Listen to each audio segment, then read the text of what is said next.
Hola, buenas tardes a todos y a todas. Mi nombre es Juan Constant. Estamos en la tercera entrega de entrevistas del ciclo que está armando el CIEPE, el Centro de Investigaciones en Política y Economía, que venimos haciendo una serie de charlas, de entrevistas, conversaciones con distintos intelectuales, pensadores, investigadores de Argentina y también de América Latina. Y hoy contamos con la presencia de un compañero de Perú, que es sociólogo, se llama Carlos Mamani Aliaga. Él es sociólogo de la Universidad de Cajamarca, una ciudad que está en el norte del Perú, en medio de los Andes. Y bueno, queríamos charlar un poco con él. Él es el director del Proyecto Patria, una usina de pensamiento latinoamericano, peruano. Y bueno, estábamos ansiosos por tener esta charla con Carlos. Hola Carlos, buenas tardes, ¿cómo andás? ¿Cómo está, Juan? Buenas tardes y muchas gracias por la consideración y aquí estamos para ver en qué somos buenos, en qué podemos aportar a la causa continental sudamericana. Bueno, muchas gracias Carlos. Bueno, contanos Carlos un poco de qué se trata el proyecto Patria que vienen llevando adelante con otros compañeros y compañeras. Bueno, Proyecto Patria en realidad, algo habíamos comentado antes de iniciar la sesión, básicamente es un espacio de reflexión crítica y estratégica, pero que aparece el 2018. Sin embargo, nuestra actividad, vamos a decir, política, es muy anterior. Podríamos decir que incluso desde la época colegial, allá por el 2004, 2003, pasando por la universidad, en la Facultad de Ciencias Sociales, que hemos pasado por diversos colectivos estudiantiles que hemos creado, y en plena, ya a partir de 2018 decidimos crear algo ya evolucionando las perspectivas, deslindando con muchas posturas, ¿no? Y asumiendo también nuevas, creamos Proyecto Patria, ¿no? Empezamos en las redes sociales con la intención fundamental, básica, tenemos una cartera de contactos bastante interesante, importante en Latinoamérica, en el Perú, nacional, internacional, y decidimos empezar a entrevistar a todos nuestros contactos, sobre todo durante la pandemia, que bueno, no había mucho que hacer en ese momento, ¿no? Entonces decidimos sacarle el jugo a las redes sociales y la idea era esa, ¿no? Entrevistar. Sin embargo, y sin darnos cuenta, terminamos siendo entrevistados, ¿no? Y la verdad es que nos han entrevistado de varias partes, prácticamente de todo el mundo de habla hispana, desde España, Chile, Colombia, Argentina, México, en fin, ¿no? Nos ha ido muy bien con respecto al tejido de nuevos contactos, de esta nueva red, ¿no? Que estamos generando y a la cual también a través de hemos llegado al CIPET, que también ustedes están conduciendo, y nos sentimos muy halagados por eso. Entonces, Proyecto Patria fundamentalmente tiene un objetivo político, ¿no? Justamente la construcción de un pensamiento nacional en el siglo XXI, para el Perú del siglo XXI. Entonces, a veces nos dicen, pero ustedes quieren hablar de cosas del siglo XXI, se imaginan cosas nuevas, lo que no saben que las ideas del siglo XXI no son otra cosa que las ideas de siempre, que pasaron por un letargo llamado globalización neoliberal a ultranza, ¿no? De fines del siglo XX, y que fueron soslayadas, y que ahora, ante las dinámicas globales, ante la tan muchas veces vilipendiada geopolítica, otra vez retornan. O sea, las ideas nuevas en realidad son las ideas de siempre, que han estado perimidas, adormecidas, aletargadas por ese periodo de globalización ultranza, neoliberal que se vivió a fines del siglo XX, que lamentablemente para toda esta gente que aún cree en ese mundo unipolar, regentado por Estados Unidos, simplemente está pasando a un segundo plano. Entonces, en Proyecto Patria, al ser consciente de esta realidad política internacional y con las implicancias inevitables en la política del interior del país, necesitamos justamente tener una brújula. Entonces, básicamente el Proyecto Patria intenta hacer lo que no hacen las universidades, lo que no hace la academia convencional de la capital, del país en general, de preocuparse, de pensar el país, ¿no? Desde una perspectiva académica, pero en clave nacional. Tenemos, por ejemplo, eh, no sé, libros de las universidades top 10 del país que supuestamente pretenden hablar de las ciencias sociales en el Perú del siglo XXI. Y cuando uno abre estos libros, me refiero a, no recuerdo el nombre del libro exactamente, pero algo así era, ¿no? El Perú, las ciencias sociales en el Perú siglo XXI, ¿no?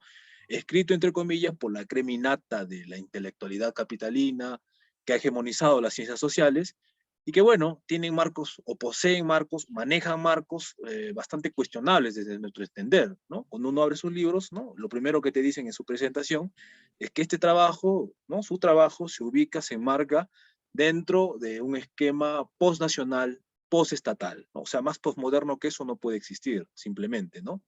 Eh, y que bueno, y para variar ya, ¿no? Para variar también que el modelo de sociedad que ellos buscan es la sociedad es Europa, cuando Europa prácticamente está en un segundo plano ya, está en un, por no decir en un tercer y cuarto plano, o sea, cumplió su misión en la historia y simplemente ya no pinta ni despinta, ¿no? Si hubo un momento en Europa, un espacio que, ojo, que no es ni el más grande ni el más poblado, en realidad es, si lo vemos, ¿no? Desde una perspectiva macro, vemos que Europa en realidad es un fragmento de Eurasia, una península de Eurasia en realidad, ¿no? No es ni el más Periferia de grande ni el más... África. Claro, no todo Europa entra en Brasil, por ejemplo. A mis alumnos les explico eso, se quedan muy sorprendidos. ¿Qué? O sea, Claro. no se imaginan, para que nos demos cuenta de cómo es que tan urgentes son estas disciplinas, no solamente en la universidad, yo diría desde el colegio, ¿no? Para tener visión, o sea, lo que obviamente, Proyecto Patria, la disciplina que han arbolado como bandera es la geopolítica, obviamente, ¿no? Que ha quedado tan, vamos a decir, soslayada por ciertos episodios en la historia contemporánea reciente, ¿no? Después de durante la Segunda Guerra Mundial, un país que hizo uso y abuso de esta disciplina para incrementar su poder nacional, que fue la Alemania, el Tercer Reich, hitleriana, pero no solamente, entonces como que geopolítica en las mentes más ilustradas se asocia generalmente a este régimen, cuando en realidad ningún país por lo menos potencia ha dejado de ser geopolítica, ¿no? Se prohibió la geopolítica, como bien decía Kissinger, bueno, no trata de las buenas intenciones entre los estados, entonces, que hagan los que pueden hacer geopolítica. Bueno, las potencias nunca han dejado de hacerlo. Y los países periféricos, lamentablemente, son prácticamente conceptos totalmente desconocidos, ¿no? Pero que últimamente, como hablábamos con anterioridad, están retornando, ¿no? Por la coyuntura. Hasta ahora hasta los periodistas, los abogados, los economistas, hasta los realities ya están hablando el término, ¿no? Entonces, lo que intentamos, no hay mejor momento, como bien decías hace un momento, no hay mejor momento para poder estructurar un pensamiento geopolítico a la altura de las circunstancias, desde nuestros propios países, ¿no? Desde un pensamiento nacional, con miras a una unidad continental, porque más allá de nuestras diferencias entre peruanos, argentinos, bolivianos, chilenos, siempre lo he dicho, en Proyecto Patria lo hemos dicho con claridad y lo vamos a repetir siempre.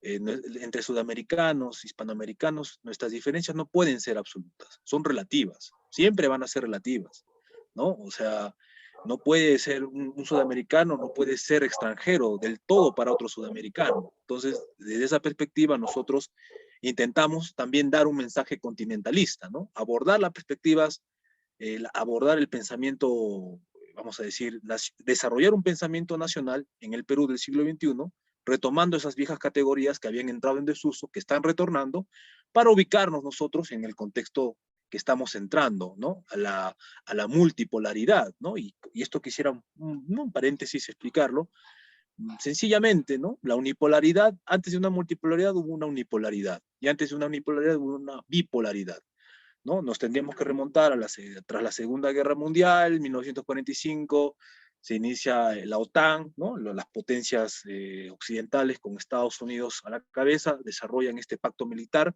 para evitar el avance del comunismo en el mundo, ¿no? Entonces, el comunismo cayó, el pacto de Varsovia cayó a fines del siglo XX en el 90, y ese orden... La TAN no. La TAN Claro, la siguió. TAN no, la TAN no, la TAN siguió de frente, ¿no? En cambio, o sea, durante ese momento se llamó el momento bipolar. Esto muy bien lo ha desarrollado el sociólogo y estratega ruso, filósofo también geopolítico, Alexander Dugin, ¿no? Uno de los asesores principales de Vladimir Putin, que es muy interesante, odiado por muchos, llamado por otros. Bueno, me parece que es interesante el doctor Dugin, en muchos términos, podríamos tener nuestras discrepancias en algunos, pero en general, esto lo explica, yo creo que mejor que él, no lo explica nadie. Entonces, hubo un momento de bipolaridad tras la Segunda Guerra Mundial entre el bloque occidental atlantista, liberal, capitalista, angloamericano, ¿no? Y el resto sus subordinados, Europa y algunos paisitos de Asia, ¿no? Básicamente, y el resto era el mundo, vamos a decir, de la Unión Soviética, el comunismo, ¿no? El mundo marxista.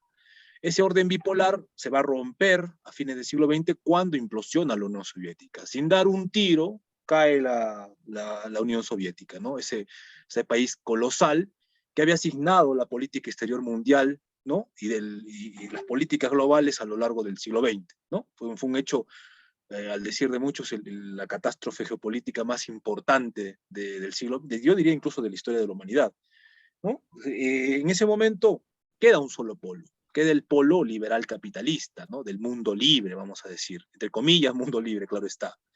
Ese mundo se va a imponer y se va a entender, se va a pretender, vamos a decir, único y absoluto y inagotable, ¿no?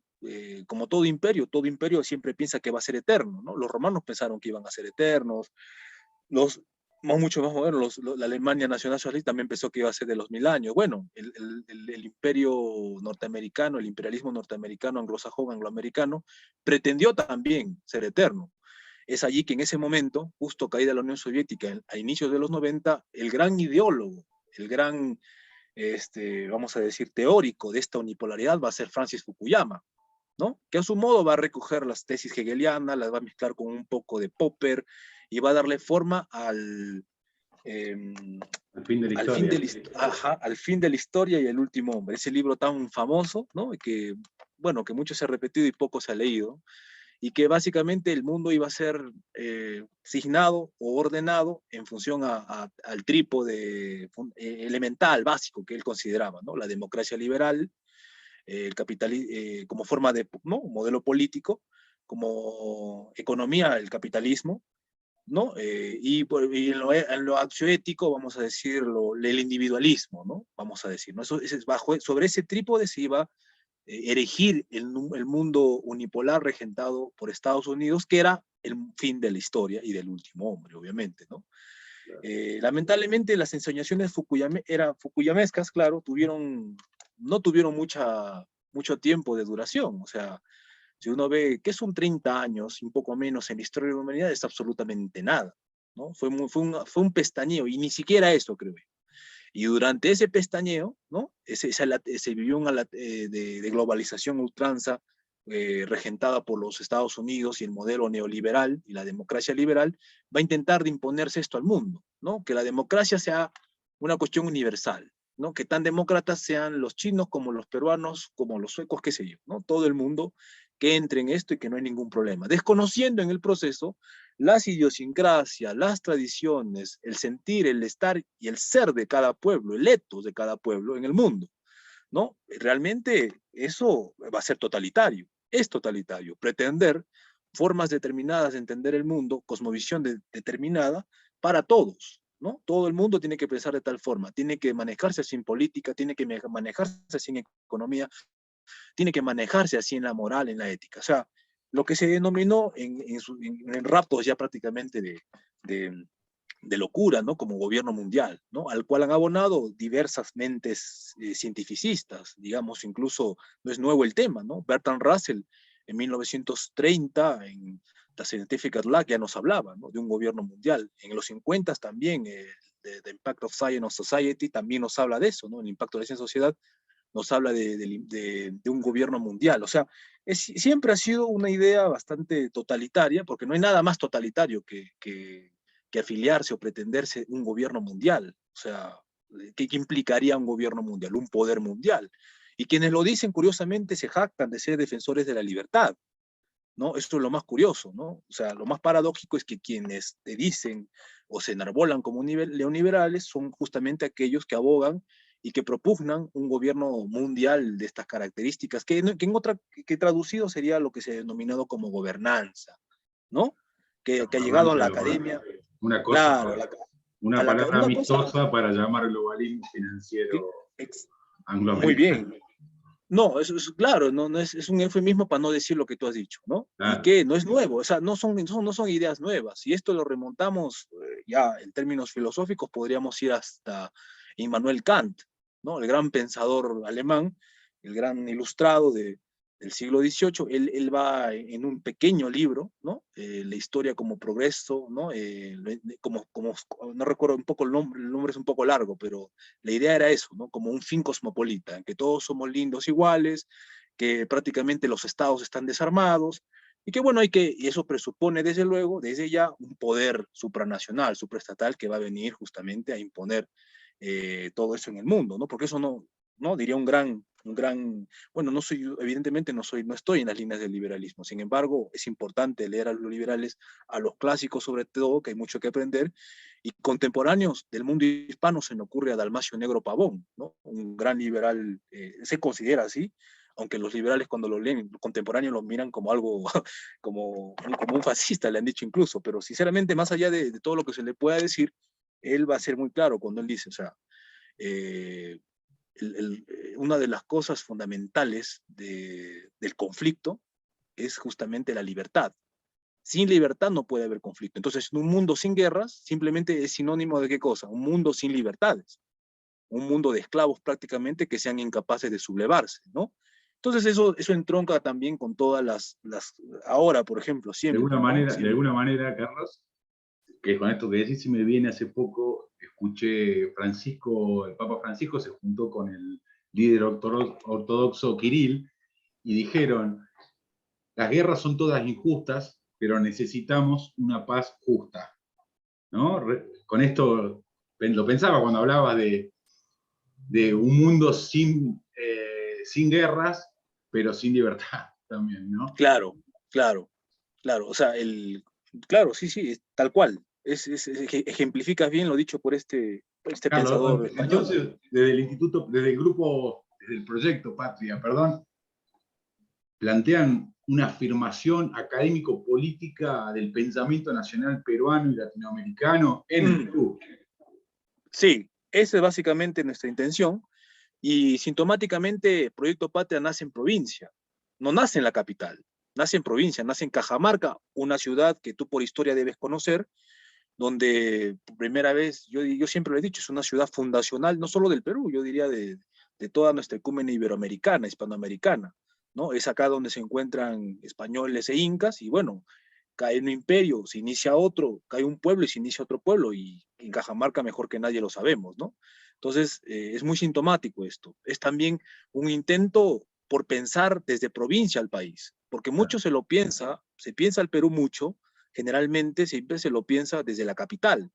Y lamentablemente la capital, yo diría que es el espacio del territorio nacional más contaminado por todas las ideas antinacionales, antipopulares, posmodernas, neoliberales, que nos vienen, que importan, ¿no? Las universidades top 10 con la Católica a la cabeza, la Pontificia Universidad Católica, que es un consorcio internacional, hay en varias partes de Sudamérica, en Argentina también, y que pretenden ellos dar la pauta de cómo tienen que hacerse las ciencias sociales, y no solo eso, sino que, ¿no? Es un dato no menor, prácticamente desde hace décadas nuestras planas ministeriales no salen de esa universidad con todos esos marcos que ellos manejan. Entonces, no es posible de que universidades subordinadas, ¿no? Al globalismo, vamos a decir, internacionalista, derecho humanista, postmoderno, ¿no? Pretendan dar la pauta en ciencias sociales en el país. Y no es posible, peor todavía, y esto sí da lo que nos molesta acá en provincia, que en provincia las otras facultades terminen asumiendo de manera totalmente acrítica y reflexiva todo lo que importa a esta gente. Porque esta gente no inventa nada, ojo, ¿eh? No inventa nada, simplemente se dedica a importar, a ser mero receptáculo vamos a decir, enlatados ideológicos que se formulan, que se elaboran, se desarrollan en un occidente, ¿no? En laboratorios de ingeniería social de un occidente que prácticamente dejó de ser lo que fue. Hoy occidente es lo que fue, ¿no? Vamos a hablar claro, Creo ¿no? que ahí está uno de los grandes desafíos para el pensamiento nacional, no solamente en lo político, sino también en lo académico, en los claustros de las universidades, porque este fenómeno que vos describís también de la situación del Perú, también se vive en Argentina, Sí, también que se vive en el resto de los países de América. O sea, creo que es uno de los grandes desafíos de las nuevas generaciones, pero de la mano también de las generaciones anteriores, porque nadie inventa nada, sino que ya hay que recuperar el trabajo de los que nos precedieron. Creo que ahí también hay una fuente fundamental para llevarla hacia el futuro, ¿no? Para pensar el futuro, imaginar los escenarios, y creo que es uno de los desafíos centrales de los próximos años en cuanto al pensamiento nacional, ¿no? Fundamental. Para salir un poco de la descripción, que ya me parece que los argentinos que te escuchan y las argentinas ya pueden aproximarse más o menos a lo que significa el proyecto Patria, cuáles son las implicancias y las proyecciones hacia el futuro que están construyendo. Te quería hacer también algún disparador para que nos cuentes cómo están leyendo la coyuntura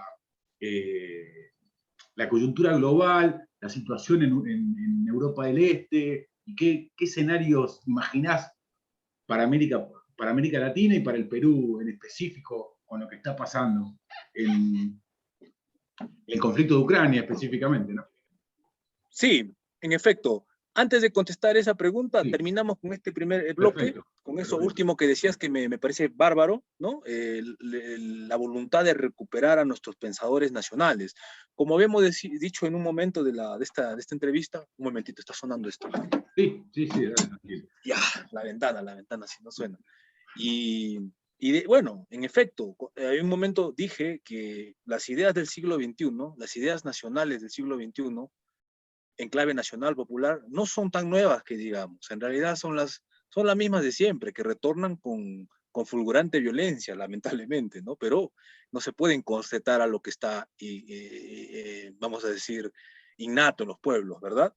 Entonces, desde esa perspectiva tenemos que rescatar a nuestros clásicos pensadores continentalistas, por supuesto, ¿no? Se me ocurre, no soy aprista, no milito en ese partido que prácticamente está en total decadencia, pero su fundador, Víctor Raúl Haya de la Torre, el primer Víctor Raúl Haya de la Torre, pienso que tenemos que rescatarlo, ¿no? Sé que cometió muchos virajes en vida, con su propia doctrina, pero el que nos interesa es el de la unidad continental, él hablaba, ¿no?, de los Estados Unidos de Norteamérica frente a los Estados Unidos de Latinoamérica. Entonces, ese pensamiento continentalista tiene que ser rescatado, ¿no?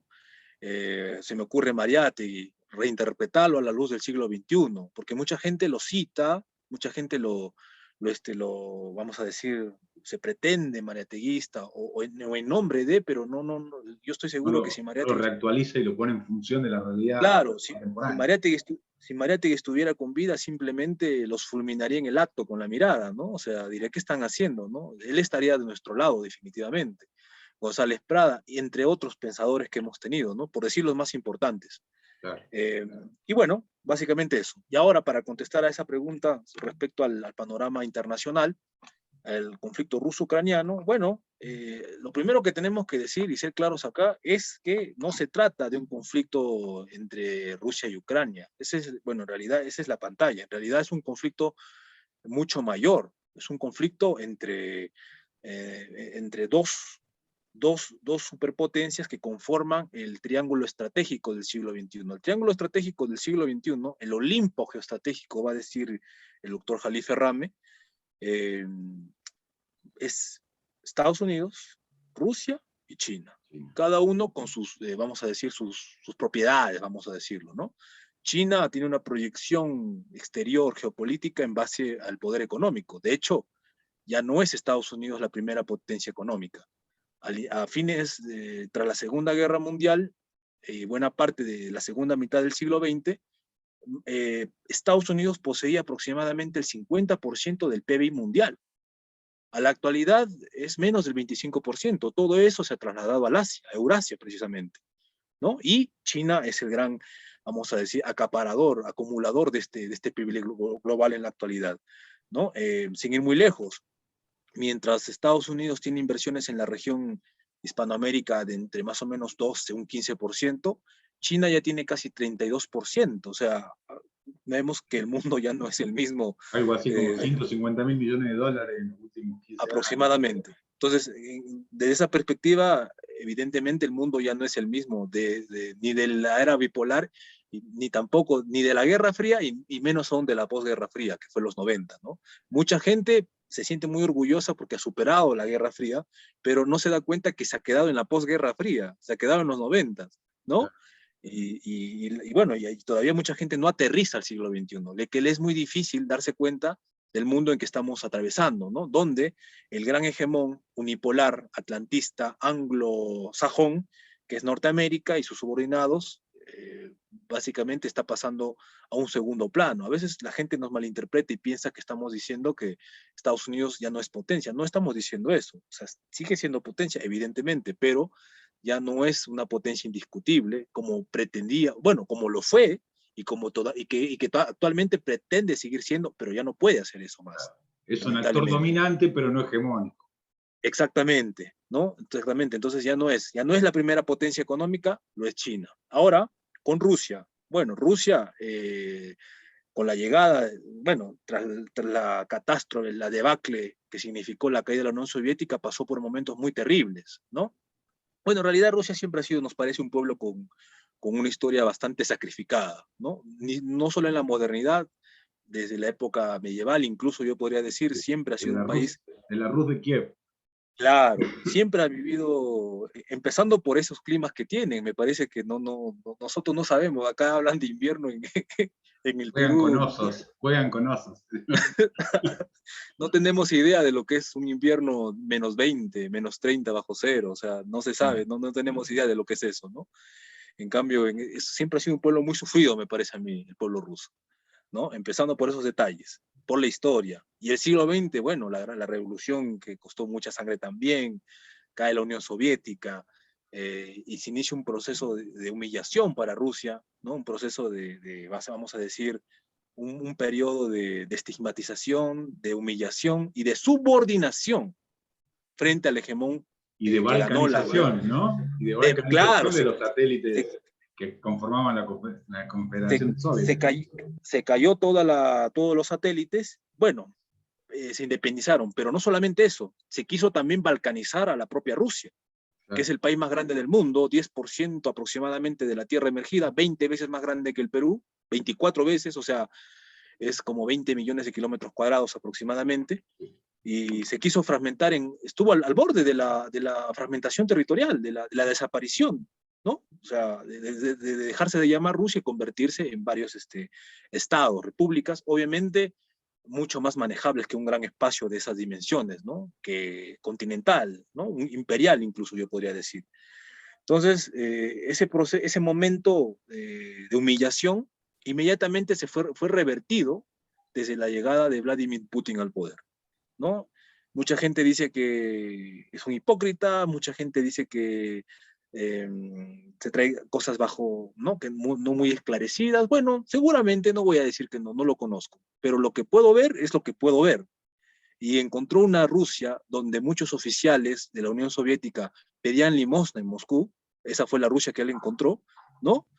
Y la volvió a rehabilitar en términos geopolíticos, ¿no? Había una doctrina, la doctrina Karamazov, por ejemplo, de un diplomático ruso que pretendía que sigámosles la corriente a los norteamericanos y que vamos a ser sus amigos. Nunca fue así. Los norteamericanos los veían a los rusos como prácticamente cualquier otro país. De hecho, Entonces, para quisieron Putin ingresar a la OTAN en un momento. también pretendieron ingresar a la OTAN, por obvias razones no se lo permitió, porque guste y disguste a Rusia siempre se lo va a ver, sea imperial, la Rusia zarista, sea comunista, bolchevique o sea de la Federación Rusa, siempre en la mentalidad occidental va a ser vista como una potencia nacionalista, imperialista, etcétera, etcétera. O sea, por eso es que no le dieron esa ventaja, bueno, no sé si decir ventaja, pero esa oportunidad, ¿no? Entonces Vladimir Putin encuentra una Rusia prácticamente desactivada, ¿no? Subordinada o semisubordinada, vamos a decir, porque también, dicho sea de paso, ni en sus peores momentos, Rusia a fines del siglo XX perdió todo su poder. Siempre fue un actor importante, un actor de orden global, ¿no?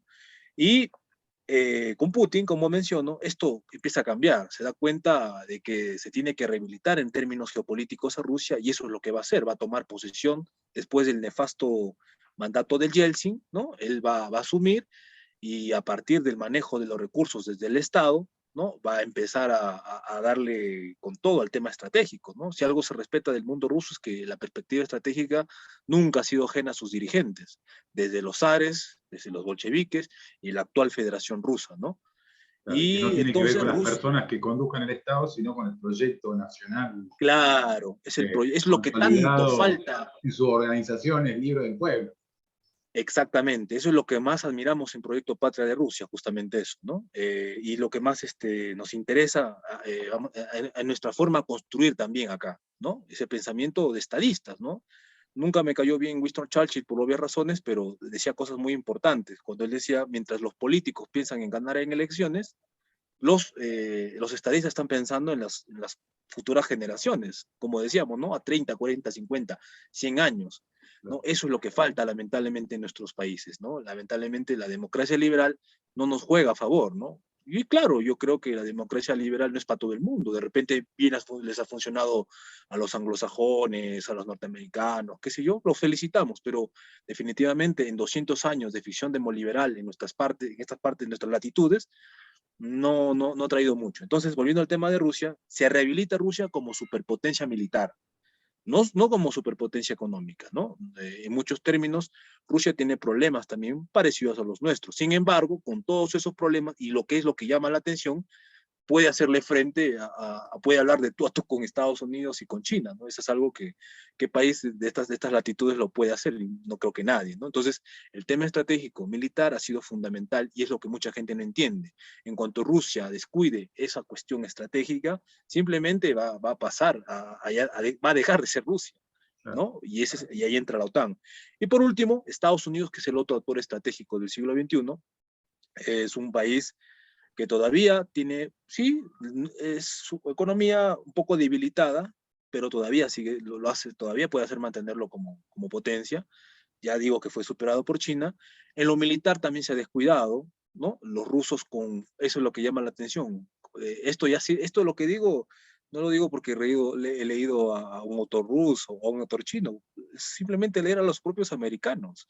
Leer, por ejemplo, al número uno de las Fuerzas Armadas de Estados Unidos, el general Mark Milley, ¿no? Que a regañadientes tiene que reconocer que ya estamos viviendo un orden tripolar, que donde la hegemonía de Estados Unidos prácticamente ya no es más, dejó de ser, ¿no? No es que va a dejar de ser, no, ya no es más, ¿no? Entonces, ese es el dilema en el que se encuentra Estados Unidos, ¿no? Entre querer seguir siendo o dejar de ser, ¿no? Y hay algo que no tiene Y justamente. además, Carlos, déjame ahí hacerte un aporte que me parece interesante para pensar la encrucijada que atraviesa Estados Unidos, que también se han acelerado y profundizado las internas al interior de las oligarquías financieras, Sí, ¿no? E industrialistas, ¿no? Tanto lo que desde el CIEPE llamamos el continentalismo americanista o los sectores más neoconservadores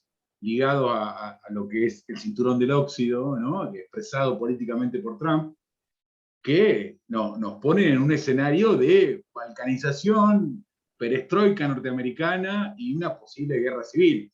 Digo, eso se acelera habla de también. eso. Se habla de eso, se está hablando de eso. Claro, Estados Unidos ya no es el mismo tampoco, ni siquiera ni de hace 20 años, o sea, ¿no? O sea, sencillamente hay muchos problemas al interior. Bueno, sí, no tenemos problema en decirlo, hemos sido simpatizantes de Trump en la medida de que él pretendía era un nacionalista para su país, ¿no? Y que mucha gente votó por él justamente porque se identificaba con su discurso patriótico y un discurso de, otra vez, de relocalización de la industria en Estados Unidos, ¿no? Si Claro, Estados Unidos en gran medida ha perdido poder en el mundo, ¿no? Ha sido justamente por la cuestión industrial, claro. ¿no? Porque los Las demócratas, acciones relocalizaron sus inversiones hacia los demócratas. claro, con los demócratas sobre todo, ¿no? Y esa ficción siempre que lejos de lo que se pinta o lo que suena, no, son demócratas, entonces son más bonitos, son más buena gente. No, no funciona así. Los demócratas son los que nos han hecho los grandes estragos acá en Latinoamérica generalmente. Los demócratas fueron los que lanzaron Hiroshima y Nagasaki, las bombas atómicas en Japón. No fueron los republicanos, fueron los demócratas.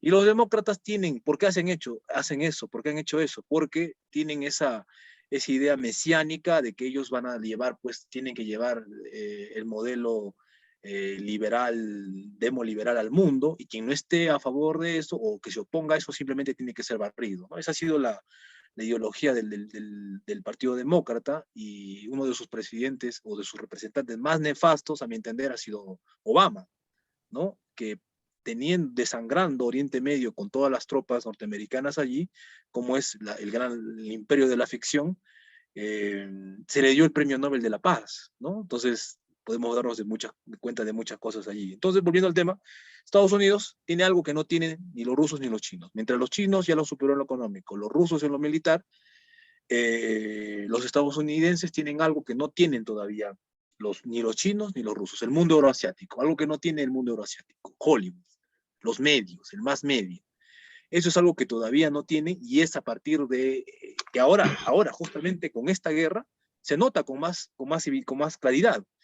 Vemos que los medios nos dicen que prácticamente Rusia no tienen, sus soldados prácticamente poco más falta para que diga que se comen entre ellos porque no tienen comida, Claro, o se que, comen a los niños. o que se comen a los niños, o que, ¿no? Toda una serie ya que creo que... Uno de los frentes fundamentales en esta guerra que algunos llaman No, híbrida y fragmentada. yo considero acá en Proyecto Patria que si hay una guerra que está perdiendo Rusia, esa es la guerra mediática, sobre todo esa, que es la guerra de los medios de comunicación controlados, hegemonizados por todavía un hegemón en declive que se resiste a entrar propiamente en decadencia. Bueno, ya lo está, pero no reconoce esa Y que puede circunstancia. hacer bastante daño, ¿no? En su retirada, ¿cómo lo...? Sí.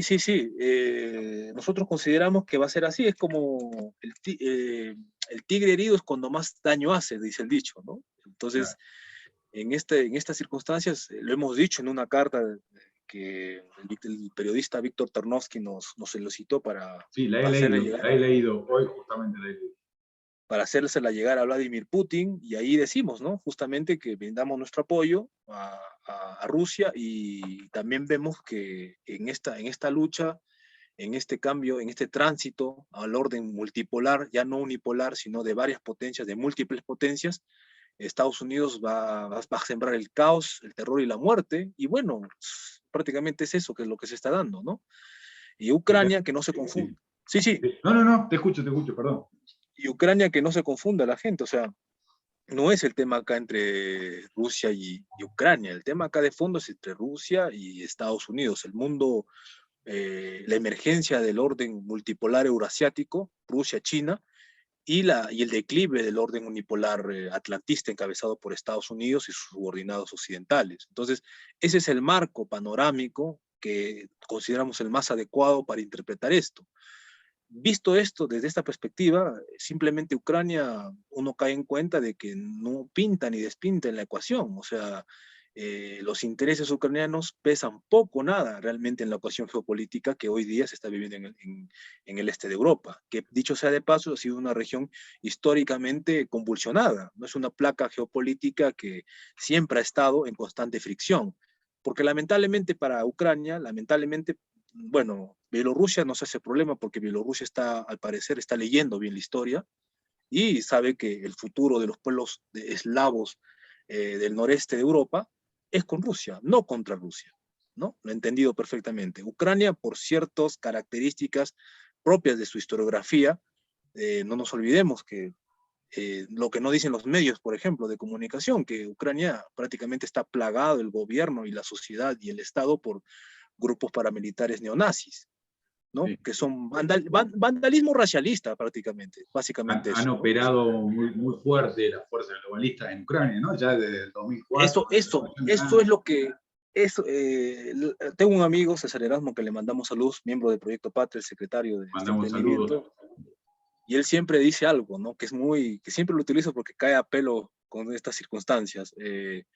La ficción se devela a través de sus contradicciones. Entonces vemos que la ficción del globalismo, ¿no? De esa idea, de esa pretendida ideología, vamos a decir, de amor y paz para todo el mundo, los derechos humanos, la libertad, claro. el multiculturalismo, el género y todo eso, todo ese buenahondismo que se vende, se devela a través de su contradicción. ¿Cuál es su gran contradicción? ¿No? Vemos que el globalismo, como tú mencionas, ha estado apoyando a movimientos ultraderechistas, neonazis, racialistas, que evidentemente han violado los derechos humanos, masacrando civiles una, otra y otra vez. Entonces, ahí, en esa contradicción, se devela la ficción que es justamente el globalismo, el derecho humanismo, porque el occidente derecho humanista, liberal, democrático, simplemente apoya a esta gente que evidentemente está en contra de todos esos valores que ellos supuestamente representan.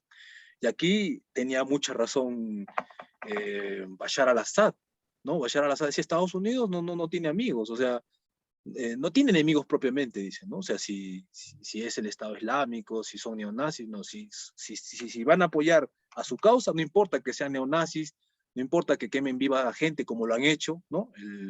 Me parece que estos movimientos, Batallón Azov, Pravi Sector, en los desmanes, en los disturbios de Odessa el 2014, cuando se dio este golpe de Estado a Jakubovic, Víctor Yanukovych. Sí. Yanukovych, perdón, Petro Poroshenko ingresa, entonces, y al final de cuentas Zelensky es otro payaso que simplemente deriva de esta gente, ¿no? Y entra el FMI también ahí, ¿no? Y le presta Entra todo. 7.000 millones O de dólares. sea, claro, o sea, vemos a neonazis que... Los muchachos desembarcan y desembarcan en serio. Los neonazis utilizan, ¿no? Del batallón Azov las banderas de la Alemania nazi y al mismo tiempo la bandera de la OTAN. Yo no sé, nunca me ha parecido muy interesante el nazismo ni nada, ni tengo filiación.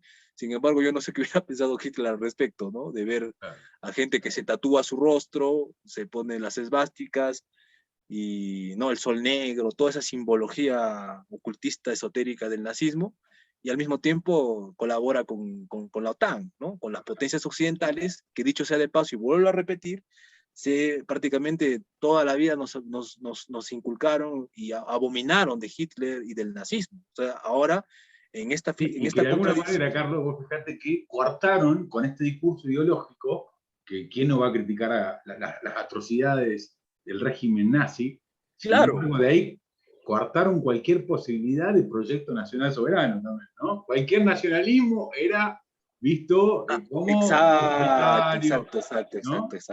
Hasta claro, la propia América Latina, ¿no? Vos pensás que acá los nacionalismos siempre fueron de liberación nacional, no somos potencias imperialistas, a diferencia de los países centrales.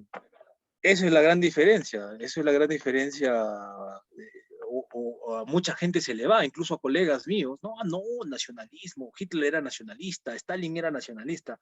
Oiga, pero eso es una, bueno, eso es una explicación que la puede dar cualquier persona con todo respeto, pero no un sociólogo. O sea, nacionalismo tiene, no es un término, no es un fenómeno unívoco, ¿no? Mientras en Europa generalmente, y esto Hobbes lo va a ver cuando dice y entiende que los estados están mirándose, pero cada uno con una daga, una lanza atrás de sí. O sea, porque es así. Mientras en Europa el nacionalismo se hizo mirando a las fronteras al enemigo, ¿no? Enemigo que hablaba otro idioma, que era tenía otras tradiciones, ¿no? Etcétera, etcétera. Con todos los países de Europa, el nacionalismo en Latinoamérica nunca ha sido de dominación, ha sido de liberación, es de liberación, y es de hermandad, es de comunidad. Siempre tejió puentes y no construyó muros. No, claro, construimos puentes, más no muros. Pues, ¿no? En Europa el nacionalismo siempre ha tenido esa reverbescencia bastante, vamos a decir, incluso racialista. Lo más terrible que se vio últimamente, bueno, esto de Ucrania que está muy de moda, pero antes de eso me parece que la ex Yugoslavia también se pudo ver esa virulencia racialista, ¿no? En los nacionalismos. Pero acá en Latinoamérica es el territorio para empezar, Latinoamérica, Sudamérica, con menos guerras en el planeta. ¿Ya? Para empezar, ¿no? Casi no ha existido eso. Y si ha existido, por instigaciones de potencias extranjeras. Y ahí me das el pie, Carlos, para la última pregunta, que no se extienda mucho así, porque si no, viste que si se extiende mucho, la gente, como es tan inmediatista todo, no te ven videos tan largos, ¿viste? Así que después lo podemos seguir en otras entrevistas. No te preocupes, hermano. Todo bien, todo bien. ¿Cómo ves vos esta apertura, de alguna manera, esta lucha que da Rusia contra las pretensiones globalistas que se expresan en la OTAN y que despliegan una multiplicidad de variables muy interesantes para seguir y analizar y ver cómo se van desplegando y cómo van evolucionando en este tiempo? Pero ¿cómo ves vos qué implicancias tanto en términos de oportunidades como de desafíos, puede tener esto para América Latina y específicamente para el Perú, que sabemos que vive un momento de mucha conmoción y de escalada de conflicto social. Sí, bueno, en primer término decir que toda crisis en el fondo va a representar siempre una oportunidad, ¿no? Para la gente que no es tan limitada en perspectiva, siempre va a representar una oportunidad. La oportunidad que se presenta es la caída de un hegemón, ¿no? Y obviamente de todo vamos a decir, su infraestructura académico-ideológica, que es lo más importante. Casi no se presta atención a esto, pero es por allí donde entra justamente la subordinación ideológica cultural, que es la más sutil y más efectiva forma de dominación, ¿no? La dominación puede hacerse por la fuerza, por la mano militar, por la cuestión económica, bueno, son efectivas también, pero son costosas a las finales, siempre, ¿no? Y no se pueden dar siempre, permanentemente, siempre va a haber un desgaste, le sale caro a la potencia mantener guerras de ese tipo, ya estamos viendo cómo Estados Unidos se está retirando de Oriente Medio, ¿no? Y en ese contexto, nosotros debemos pensar nuestros intereses propios. Si en un momento el orden unipolar que regentó la globalización neoliberal a fines del siglo XX prácticamente había sepultado estas grandes categorías, estos grandes conceptos, ¿no? que les sirvieron a ellos mismos para construirse como países potencia. Justamente, ¿no? Eso es lo paradójico. Esto lo demuestra muy bien el profesor Marcelo Gullo, que seguramente conoces, un amigo de la casa también, del Proyecto Patria, y en efecto, Subordinación fundante, claro. la subordinación fundante es lo que ha hecho toda potencia para lograr, ¿no? Lo ha hecho con esos conceptos que ellos mismos prohibieron tras la Segunda Guerra Mundial y con especial mención tras la caída del muro de Berlín. Por 20, 30 años se dejó de hablar de esas grandes cuestiones, más no se dejaron de practicar. Quien lo practicó fueron los mismos de siempre, Estados Unidos, Rusia, China y otro por ahí que de repente, ¿no? Bueno, En cambio, tuvimos para los una países... experiencia, ¿no? Desde el 2000 al 2015 de cierto germen de insubordinación y desconexión de los parámetros neoliberales, Claro, que bueno, no prosperó del todo, pero algo tiene que haber quedado de todo eso. por lo menos el aprendizaje, ¿no? Por lo menos el aprendizaje, ¿no? Entonces, la oportunidad que se presenta, yo veo, es justamente, diría Gramsci, ¿no? Estamos en un momento intermedio, en un interregno entre algo que todavía no termina de morir y algo que todavía no termina de nacer, ¿no? Nada está dicho todavía. Sin embargo, le vaya bien o le vaya mal a Rusia, queremos que le vaya bien, y de hecho que creemos firmemente que va a ser así, damos todo nuestro apoyo. Eh, Más allá de esto, el orden global, la globalización como se le entendía, simplemente ha dejado de ser. Estamos viendo cómo está retornándose al patrón oro, que ya también se había entrado en desuso. Ya se está hablando de monedas respaldadas por recursos energéticos. Nosotros, los peruanos, los argentinos, somos ricos en recursos energéticos. Una oportunidad por allí, de repente, ¿no? Habrá economistas con visión que puedan darse cuenta de los nuevos tiempos que estamos viviendo, ¿no? Y bueno, entonces estamos asistiendo también, estas sanciones que le han hecho a Rusia prácticamente evidencian una cosa, que más que a los rusos mismos les están afectando a los propios occidentales, ¿no? ¿Por qué? Por justamente estas ideas globalistas, el pseudoecologismo catastrofista que prácticamente ha hegemonizado toda la Unión Europea, los ha mandado a destruir sus centrales nucleares, sus centrales de carbón, y ahora prácticamente están a merced de alguien que odian, que dicen odiar, pero que lamentablemente están allí supeditados. A pesar de todas las sanciones, a Rusia los rusos en ningún momento han desconectado el gas, pero si siguen así yo creo que en un momento lo van a hacer y ahí se las van a ver. Entonces, volviendo para nuestro contexto, hay una oportunidad en ese orden, ¿no? Cuando los países centrales, cuando el centro está en convulsión, está en fricción entre sí, la periferia o sueltan sus controles en cierta forma en la periferia del mundo. Entonces es en ese momento cuando nosotros, más que nunca, tenemos que empezar a pensarnos en clave nacional, en clave continental, en clave sudamericana, peruanos, argentinos como argentinos, y siempre mirando, empezando por casa, pero nunca dejando de ver la ventana del vecino, que son, ¿no? son los argentinos, colombianos, chilenos, en fin. Entonces, esa construcción va a empezar por casa. Por eso es que nosotros hablamos de Estado Nacional en la medida de que tiene que ser rehabilitado, porque no puede haber una construcción, una Unión Sudamericana propiamente dicha, si no tenemos las cosas en orden al interior, y eso se va a hacer justamente con estados en serio, ¿no? No estados administradores del saqueo, sino estados que aboguen por el interés nacional. Esas grandes cuestiones van a retornar, están retornando, poder nacional, interés nacional, y tienen que ser reinterpretadas a la luz del siglo XXI, ¿no? Por eso es que digo, lo que dije al inicio de la sesión, las ideas del siglo XXI en realidad no son las ideas, no son tan nuevas. Sí, son nuevas de repente para los que no conocen, pero en realidad son las ideas de siempre que otra vez retornan tras un periodo de 3, 20, 2 décadas de letargo, que retornan simplemente y que hay que jugar con estas ideas, incorporarlas, asimilarlas, interpretarlas, reinterpretarlas, para ver cómo podemos nosotros construir poder popular, poder nacional, desde la academia y en contacto directo con el pueblo, no desentendernos de los pueblos. Lamentablemente, ese es el pecado mortal de los intelectuales, es que se desentienden justamente de aquello sobre lo cual pretenden teorizar, ¿no? Eso es un craso error, nos parece a nosotros. Y en cuanto a amenazas, bueno, es cierto también que un orden multipolar, al mismo tiempo que nos genera estas oportunidades, ¿no? De pensarnos nosotros mismos, del retorno de las grandes tradiciones en contra de esa pretendida cultura global, porque si bien es cierto, se habla mucho de multiculturalismo, pero de multiculturalismo no hay nada. En realidad, el multiculturalismo verdadero sería que los rusos vivan como son, como rusos, los chinos como chinos, los peruanos como peruanos, más que los sudamericanos como sudamericanos, ¿no? Según su contexto. Sin embargo, es pura mentira. Se habla de diversidad. Las diversidades meramente individualistas, del individuo atomizado, el género, las nuevas masculinidades. Bueno, es puro neoliberalismo en realidad. La verdadera diversidad es de los pueblos, no de los individuos, ¿no? Entonces, eso nos parece, aplaudimos eso, ¿no? Nos parece bárbaro, genial que la multipolaridad pueda propiciar ese revival, vamos a decirlo así, de esas grandes cuestiones nacionales, culturales, las tradiciones, el rol del Estado, fundamental.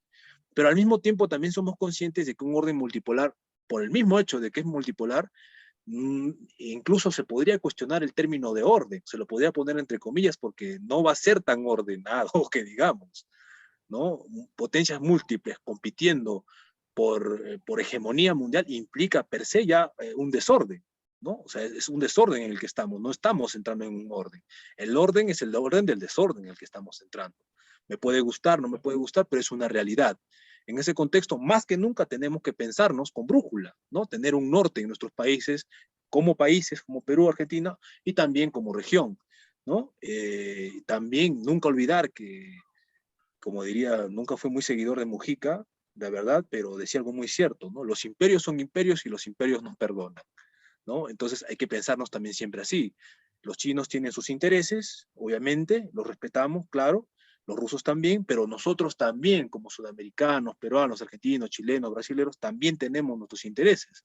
Entonces, ¿cómo los podemos hacer prevalecer en un contexto donde Sudamérica en el siglo XXI se está perfilando como un área, un territorio extremadamente estratégico, empezando vital, incluso yo diría, por la cuestión del agua, por ejemplo? Por dar un tema nada más, por dar un tema, por decir algo, el agua. 32% del agua dulce del planeta está acá, ¿no? Está entre el Amazonas, el acuífero Guaraní y el Río de la Plata. O sea, el Amazonas, dicho sea de paso, nace en el Perú, en los Andes por ejemplo, a mis alumnos siempre les explico, a mí nunca me enseñaron, o me dijeron que el Amazonas nace en el Perú. Me dijeron que estamos que el Amazonas pasa, pero nunca me dijeron que nace en el Perú, ¿no? Nace en el nevado, en los nevados del Mismi, en el sur del país, en Arequipa, en fin. Entonces, esas cuestiones tienen que retomar, o sea, ver la geografía no como una mera descripción, sino como desde una perspectiva estratégica, asumirla como algo que tenemos que defender. Entonces, en un contexto donde ya se habla de guerras por agua, inmediatamente la región se convierte en blanco fundamental de las potencias que van a necesitar esto, sin mencionar los recursos estratégicos del siglo XXI, como el litio, ¿no? El triángulo de litio normalmente se habla de Argentina, Chile, Bolivia. Y Bolivia, claro. Pero Ya, hay litio pero también en Perú. a eso iba a decir. Pero ahora, desde el 2017, se ha descubierto los yacimientos de litio sólido más grandes del planeta. Y eso están en Perú, en el departamento de Puno. Entonces, francamente, ya no solamente hablaríamos de un trilátero de litio, sino de un cuadrilátero de litio, ¿no? Claro. ¿Por qué no hacer algo equivalente como la OPEP, por ejemplo, del petróleo? Que todos vendamos a tal precio nuestras materias primas, y con eso podamos desarrollar procesos industriales al interior, ¿no? Vamos a decir, ¿por qué? La industria es poder, no hay otra forma. Si China es China, Estados Unidos todavía, es porque son potencias industriales, no hay otra forma, ¿no? Sin mencionar el tema del petróleo, las reservas más grandes del globo están en Venezuela. O sea, solamente con esas tres cosas que he mencionado, Sí. y agreguémosle la biodiversidad, la biomasa, bueno, pues yo creo que ya no tengo mucho que agregar, ¿no? Creo Claro, que y como decías hace un rato, un continente sin guerras, con dos grandes tradiciones, una española y una iberoamericana, que se confluyen con los pueblos originarios y con las demás, y los demás procesos de inmigración que hubo durante el siglo XX, que nos hacen un continente nuevo, y que por el mundo multipolar que se abre, necesitamos esa escala, ¿no? Así que, si bien es fundamental pensar en clave nacional, porque no hay otra forma de avanzar hacia un continentalismo, el norte es por ahí, ¿no? tal cual. Nuestra unidad ecuménica. Bueno, Carlos, te agradecemos mucho desde el CIEPE, muy linda la charla, muy claro. Los felicitamos, te felicitamos a vos y al resto de los compañeros y compañeras del Proyecto Patria, y seguramente seguiremos con otras charlas hacia adelante. Así que, Claro, a ver, para que quiero detener la grabación.